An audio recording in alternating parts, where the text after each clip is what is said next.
everyone, so this morning the artwork for my new book Milk and Cookies arrived, and you know, the real illustrations. So Rhiannon Thomas, the illustrator, sent those over, and it's such a worry in case they get lost in the post or damaged, or it doesn't bear thinking about.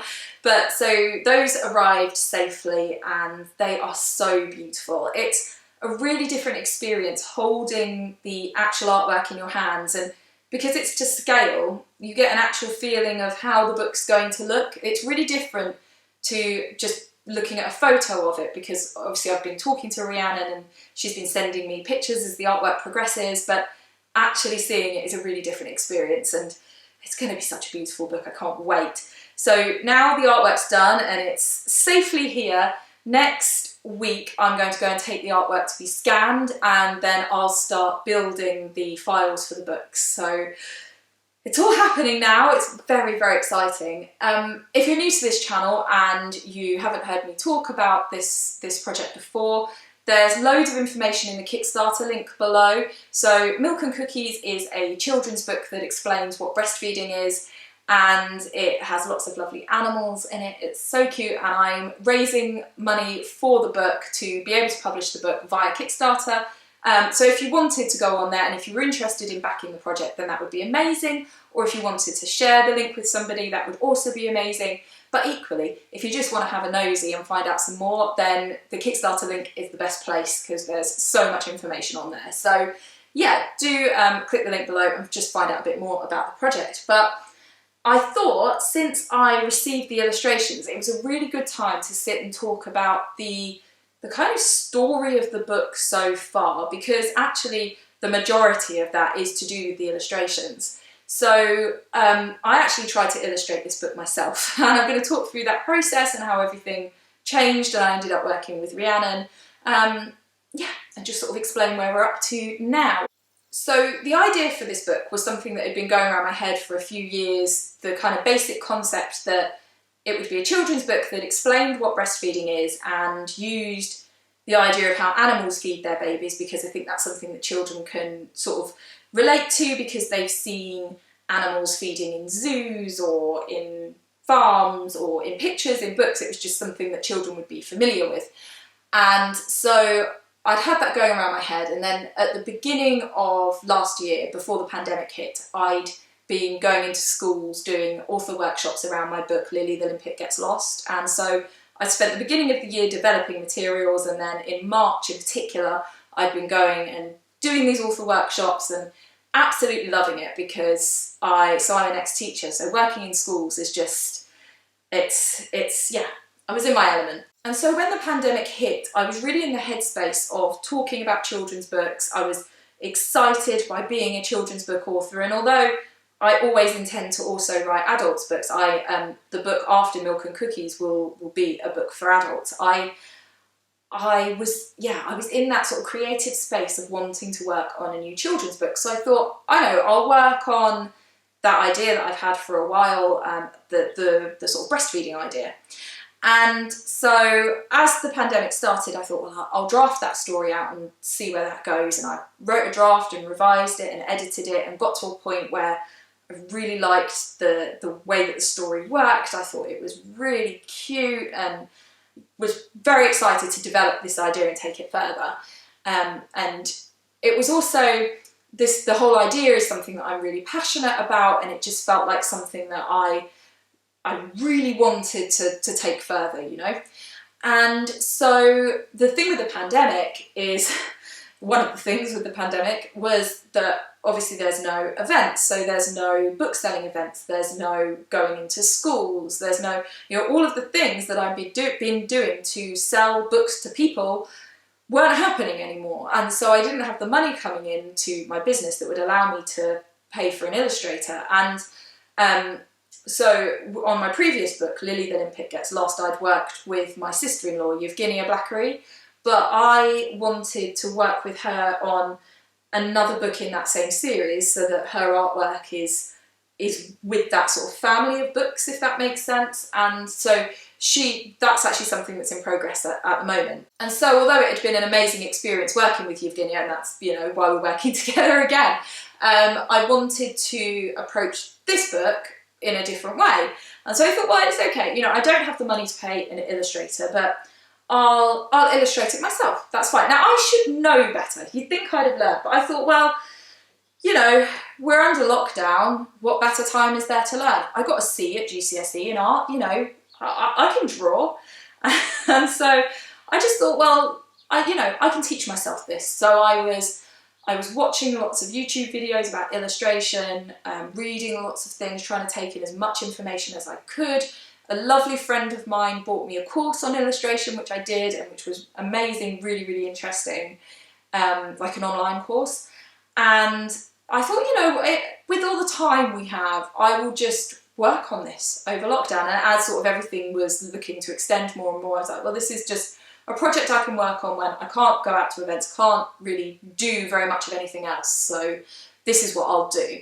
So what happened first of all was I went and got a sketchbook and I started noting down my ideas. So I've got a title page which I did in terrible bubble writing where I've written "Milk Time for Baby Animals." That was obviously my working title. And then I don't know how we're going to be able to see this because it's in pencil, but I storyboarded the idea out, and then I started to sketch some ideas and then sort of roughly watercolour them. So they're not meant to be good, they're meant to just be sort of poses, and I drew lots of different examples. So we've got some birds, lots of different animals, just to get an idea of feel. There's loads and loads of pencil drawings in here is why I'm sort of flicking through.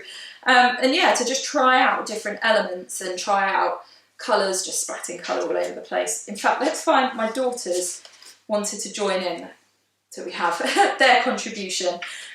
So yeah, in here I was just sort of developing ideas and sketching different parts of the animals and the characters and sort of the character development and everything I did in here. So then I started drawing the final designs onto watercolour paper and painting them and then lining them, which I've since discovered that what you're supposed to do is line them first in an ink that's waterproof and then paint over the top. But my lining pens weren't waterproof, so I had to do it after.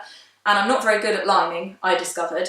And so I would make mistakes in the lining, and then there's not really anything you can do, and all that work that's been spent on painting is ruined.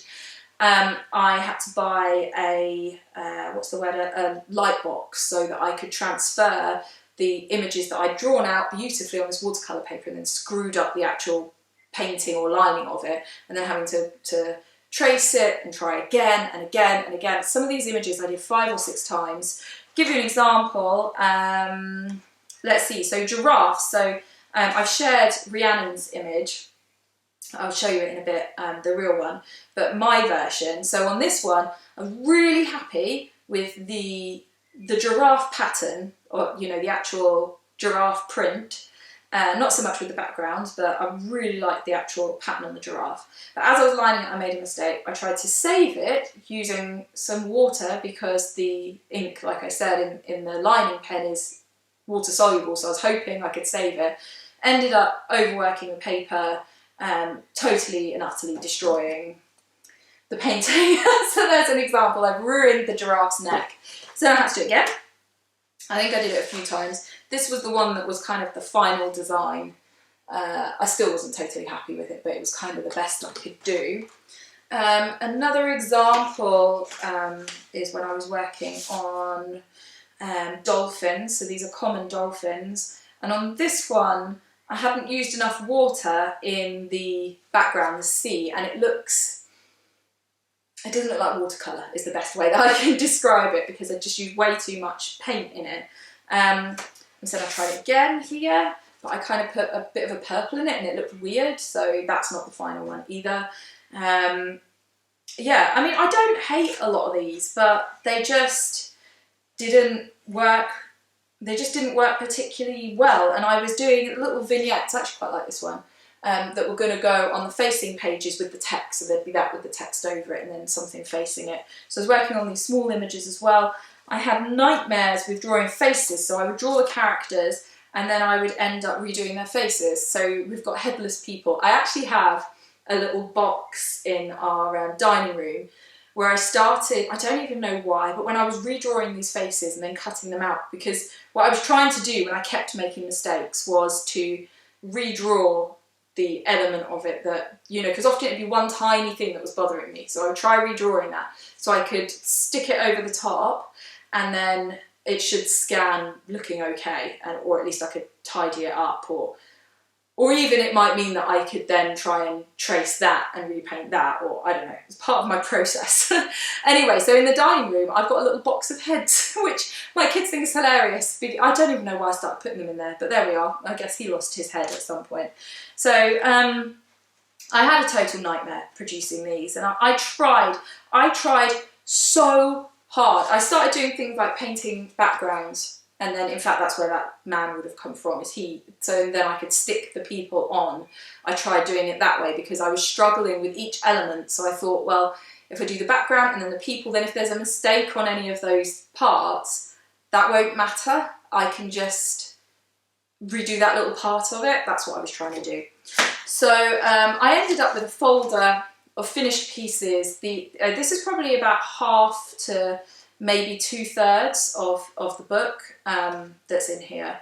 And I got to a point where some of them I was really happy with. A couple of these images I really quite like.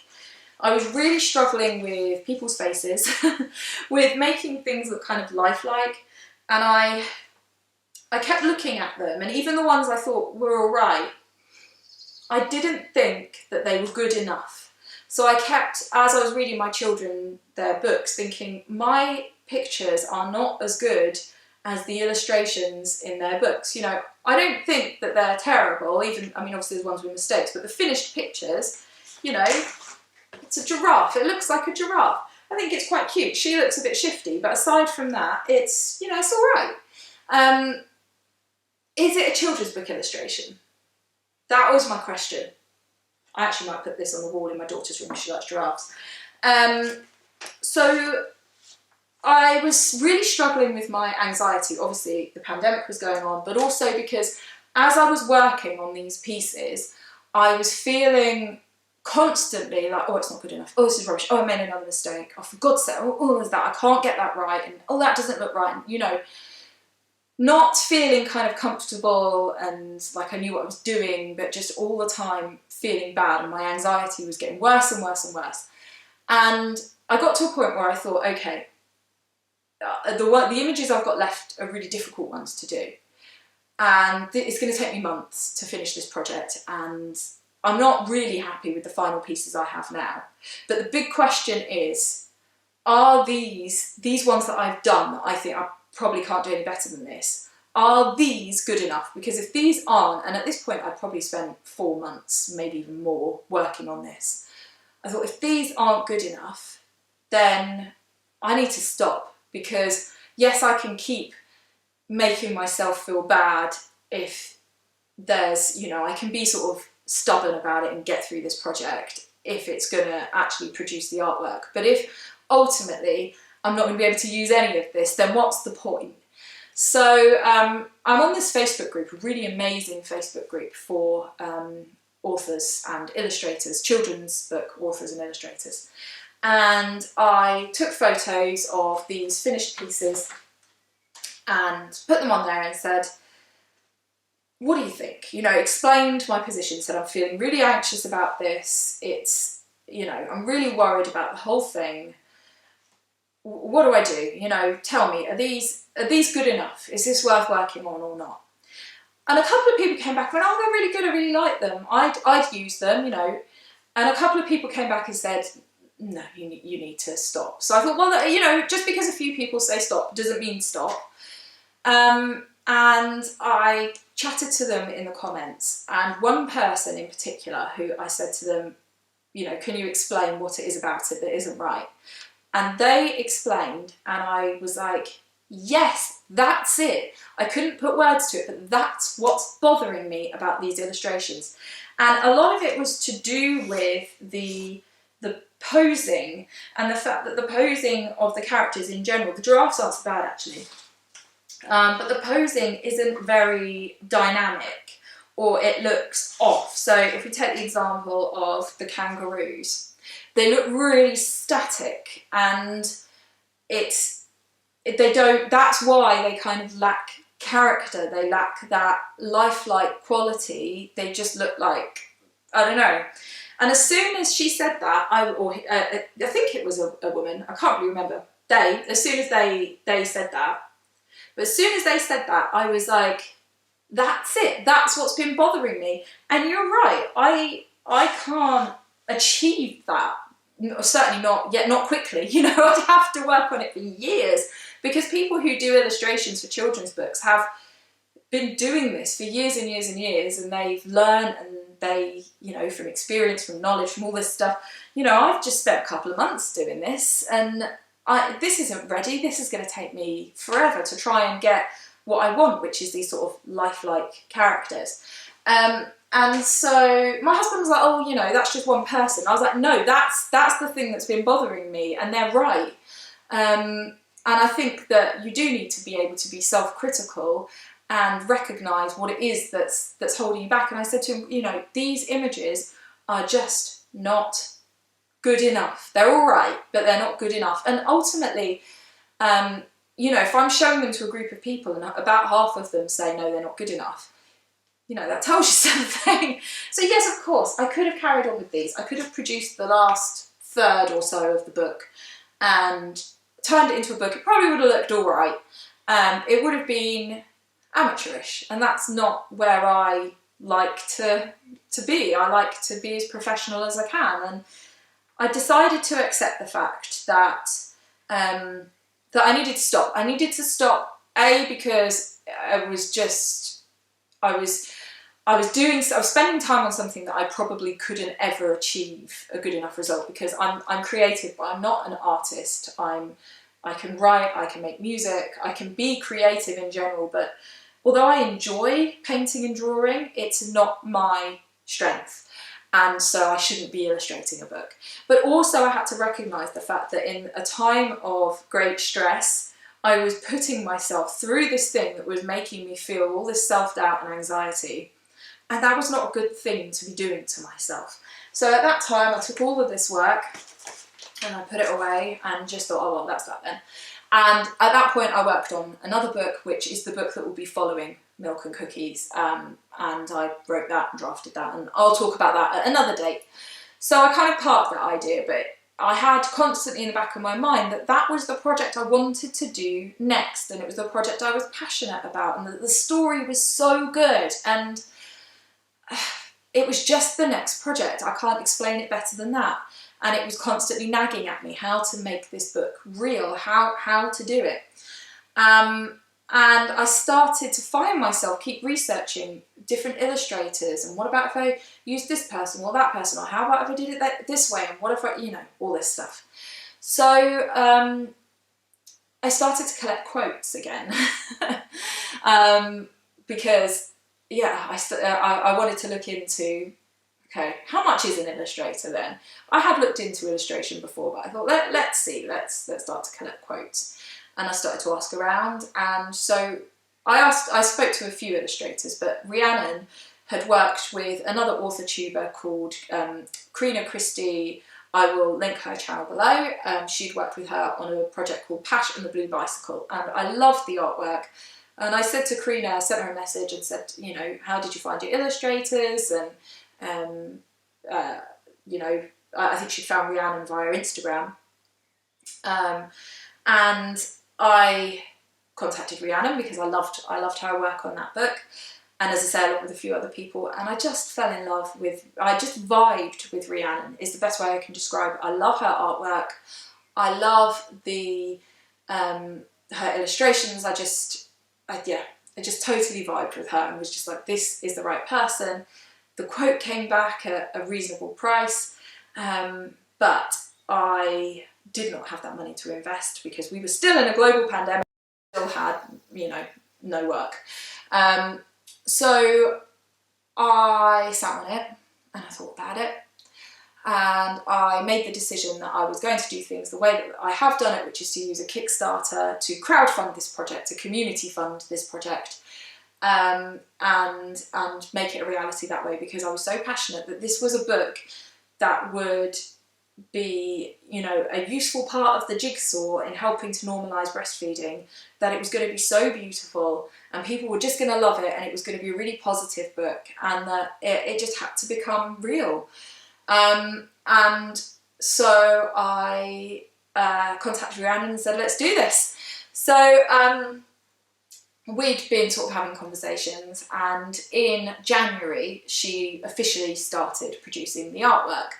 So the way that works is that, I've talked about this a little bit on here before, but I sent Rhiannon a whole load of information on the images. Now, it actually really helped that I'd already done all of this work, because I knew what I was trying to do. Kind of, you know, I had an idea of what the characters were going to be, and I just couldn't produce a good enough job of it. So I sent her a description, I sent her the Pinterest boards that I'd used, and I did not send her any of my own artwork. The only thing I sent, and this is a really cute part of the story, wait there. So in my notes, I had said that my daughter, because my daughter had been so excited at the prospect of this book, my middle child, I've got two daughters, the elder of my daughters, and she'd been really invested in these illustrations and really loved them. And she had been redrawing the main character, Tilly, from the book. And let me find, which was the image that I sent? I can't remember which one. So I said, if it's at all possible, I would like Tilly to have a green dress and brown hair and a teddy, because that's what, oh, it was this one, I think. That's what my daughter has in her mind for the main character, and it would be really nice if she has this character, you know, she's invested, and it would just be cute. I think this, I don't know if that is the image. I can't find the one. Oh, it could have been one of the ones from in here, you know. Okay, I think, but I wouldn't swear to it, that I sent her this picture of Tilly. And said, you know, this is what I'd tried to do. That's the only piece of artwork that I sent to Rhiannon, aside from the fact that I said to her, so my daughter keeps drawing Tilly based on my drawings, and Rhiannon said, send me one of her drawings as well. So I sent her this, which is one of the drawings that my daughter did of Tilly, just to kind of show her. So to her, that's what Tilly looks like, and Tilly needs to look like that. She needs to have bunches, green dress, and a teddy. And then as we carried on talking, Rhiannon said to me, okay, so this teddy, is it just a regular teddy, you know? And I was like, well, in my pictures it is. And she said, well, is there a special teddy in your house? And there's a few, you know, each of my kids has their own like special teddy. And I was like, actually, this one is my kids are particularly fond of. So this is my youngest daughter's. I made it for her because she loves giraffes, hence there's giraffes in the book as well. And this is Giraffe. So I knitted Giraffe. She absolutely loves him, because the thing about a giraffe toy, it is, so for a 3-year-old, the fact that she can carry him around by his arms or by his neck, he's quite, there's something about the shape of a giraffe. It just seems super tactile to her. And he just features in a lot of games. He needs his neck restuffing. So I said, can you include Giraffe? And Rhiannon was like, of course. So if you look at the book, Giraffe is in there, and Tilly has got a green dress and bunches. Let me show you. I'll show you on the. So I'll show you these on the finished illustrations. So this is the front cover, and Tilly, you can see. So that design of Tilly and the teddy is all based on my drawing, my daughter's drawing, a sort of an amalgamation of them, and the giraffe teddy, which is just Super, super cute. So that happens. So then the next thing that happens when you work with an illustrator is they start to create the characters. And so using the information that I'd given Rhiannon, she started to develop Tilly and the other characters, so Auntie Grace, Uncle James, Mummy, and those are the main characters, because the others are all animals. And she sent me sketches, but with Tilly, she sent me 3 different sketches and said, you know, what angle do you want to go down? Which one do you like? You can kind of mix and match different features of these characters. And so that's what we did. I asked various people what they thought as well. And then Tilly was created from sort of the inspiration and then these different images. Pick one, and then that got developed and that got coloured and that, you know, all of the stuff. Then from there, as I say, she drew the other characters and I okayed those. And then she started to sketch the scenes out and sent me the sketches to look at, and is there anything that you would change? There was a couple of tweaks on things, and then she created the final pieces. So that whole process took 4 months, from her starting to work on the sketches and all the conversations going backwards and forwards to start to create the final pieces, inking those in and painting them. So yeah, it's a long process, but her artwork is what I was trying to do. It's like it's what was in my head. And what's so weird about it is that other than, like I said, those are the only 2 pictures I sent her because I didn't want to show her my art, A, because it's embarrassing, but I'm not so worried about that. But B, because I didn't want her to try and emulate anything I'd done. I wanted them to be her ideas and her creative vision because I had been limited by my abilities. And so I'd made certain choices because it was all I could do. I wanted her to be able to just run with it. So other than giving her notes on, well, it's this character in, you know, this room or this, you know, I just let her run with it. And some of the similarities between her pictures and mine are just so interesting. So it's so weird. And I messaged her when she sent me some of the sketches, and I messaged her and said, this is strange, like we have literally drawn the same thing. So for example, I showed you the giraffe picture earlier. Let me show you. Oh, the colours in hers are just gorgeous. They're so much better than mine. Right. So if we look at my giraffe and we look at her giraffe. So I mean, an incredible difference and well worth paying for a professional illustrator. But the sort of posing, and it's the baby that gets me on this one. But this isn't the most crazy similarity. The other one I want to show you, so these are just the ones that are on the Kickstarter campaign because I haven't released the other images yet. The other one that's so weird is, right, this scene. So my final picture, so this is where Tilly arrives at the house and Uncle James answers the door. So there's Mummy and Tilly and Uncle James in the door. Right, so here's mine. Okay, so Mummy and Tilly and Uncle James, and then Rhiannon's. This is so weird. Okay. Now, I did not say to her that there's a window. I did not say to her that Mummy and Tilly should be holding hands. I did not say that the door should be a cottage-style door. The door, I mean, it's a different colour, but it's literally the same door. There's so many weird little things, and I just can't get over it. I know it's not the same, but just the similarities, when there had been no conversation about any of that. The door is the thing that gets me the most, because we actually recently had a new door on our house, and the reason I drew that kind of door on that painting is because I wanted that kind of door on our house, and my husband didn't like it, so we compromised on another one. But I drew the one that I liked in my illustration.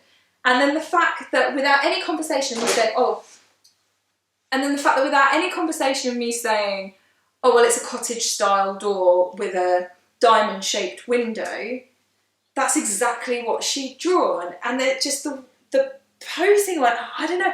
And I sent her my one, which I'd never sent her, and she was like, that's so weird. That it's not the only thing. There are so many things where, yes, I know there's only certain ways to draw a certain thing, or if you say, I don't know, weird little touches that are exactly the same when I hadn't said. And the thing I love about that is that it shows how creatively in sync we were. She was just the perfect person to illustrate this, because it was like she could read my mind. It was so weird that with all I'd said for each of these pictures was a sentence, pretty much. So for this one, Mummy and Tilly arrive at the house, Uncle James answers the door. Oh, and Mummy is carrying a box of cookies. That's it. You know, that's all the information she had, plus that photograph of those two versions of Tilly. And then she arrives at something that is so similar to what I'd drawn. You know, the fact that it's the same way round, and it's crazy. So it's awesome, and I'd love to be able to show you more of these, but I'm not gonna. I'm so terrified that I'm going to destroy them. So I'm going to put them away. Because I'm quite a clumsy, messy person. And so the idea of being in charge of artwork like that terrifies me. So that's where we're at. I've got all that beautiful artwork. I've got these travesties, they're not travesty, I don't think they're that bad, that I created, which I've held on to because it's just part of the story. Yeah, I don't know what I'm going to do with them. Aside from, as I say, I might frame that giraffe because I just think my daughter will like it. And maybe at some point I will put on my Instagram some of the sort of side-by-side images. But yeah, I'm just kind of, even though they were very stressful to produce, all of this, I mean, there's a lot of art in there. It's just I'm strangely attached to them. So they just go in the back of a cupboard to be remembered. So I have the artwork, like I said, so that's where we're at now. So now we're on to the next stage. But I just wanted to share that sort of little story of how the book came to be so far. So yeah, there we are. So at the moment we're in the Kickstarter phase, which is really a wild ride, really. And I am going to be sharing with you guys all about everything to do with Kickstarter once the project has ended, you know, sharing sort of tips and ideas on what I've learned and all that stuff. So yeah, but in the meantime, like I said, please do head over to the Kickstarter link to find out more about the book. All the information's there. If you would like to back the book, I would appreciate it so much, because otherwise the funds aren't there for this book to go any further. It won't be published this summer. It just can't happen, basically. So yeah, I would very, very much appreciate it if you would like to head over there. There are the options of lots of different rewards. You can also back with no reward. So if you wanted to go on there and just put £1 in, then you could. So yeah, but as I say, if you want to go and have a little nose at all the information about the project, there's a gorgeous video on there of Tilly being sketched out, which is super cute. So go and check out the link, and go and check out Rhiannon's beautiful artwork as well. I'll link that below. So yeah, thank you for listening to me telling you all about everything that's been going on over the last year, because I haven't really talked about it. And you can see in one of the vlogs that I did last summer that I'm working on some illustrations. And that's all I shared, really. So it has taken up an awful lot of time. I spent a lot of hours. It kind of kills me that this is so many hours of work in here and it's never gonna be used. But you know, it's part of the creative process. Actually, it's part of the development of the book. It's part of its story. So there we are. Yeah, so thank you for listening. Don't forget to like if you enjoyed this little tale. Check out the link, and don't forget to subscribe if you haven't already. Take care.